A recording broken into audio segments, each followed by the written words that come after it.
Qu'est-ce que le VIH-Sida? Ce qu'on appelle le VIH-Sida, c'est une épidémie qui est apparue au début des années 80, qui est tombée sur le monde scientifique de façon tout à fait inattendue. On ne pensait pas qu'on allait avoir quelque chose d'inconnu. Et aujourd'hui, grâce au progrès scientifique, on a réussi à déterminer un peu ce que c'est que cette épidémie, cette infection. Alors, VIH-Sida, ça veut dire virus d'immunodéficience humaine. C'est un virus qu'on a découvert au début. On ne savait même pas ce que c'était.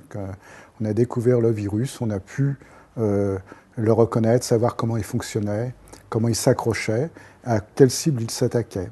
Le virus, ce VIH, s'attaque à nos défenses immunitaires. Nos défenses immunitaires, c'est ce qui nous protège contre les agressions pathologiques, les agressions des maladies extérieures. Ce sont des globules blancs, spécifiquement là qu'on appelle les CD4 dans ce cas-là, qui sont la cible du virus. Ça va être la nourriture du virus, ces CD4.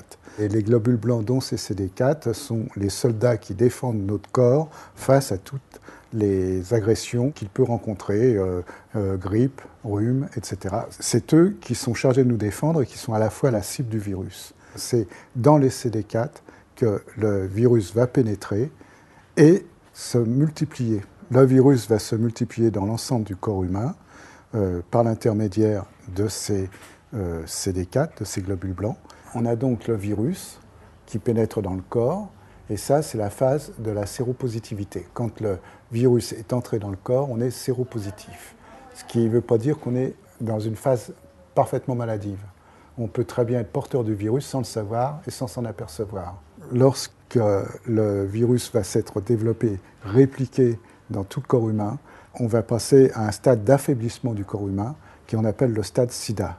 C'est-à-dire que le corps humain ne va plus avoir ses soldats qui le défendent et va être faible devant toutes les agressions extérieures. Ces agressions extérieures peuvent être multiples. C'est toutes les maladies qu'on connaît, c'est-à-dire la tuberculose, les cancers, les champignons. Il faut bien différencier le moment où on est porteur du virus, et on peut être porteur du virus sans le savoir, en se sentant en bonne santé, mais tout doucement, le virus se développe dans le corps, et le moment où le virus commence à gagner la partie, et dans ce cas-là, on passe au stade SIDA, c'est-à-dire qu'il y a des maladies qu'on appelle justement opportunistes, qui vont profiter d'un organisme affaibli pour s'installer.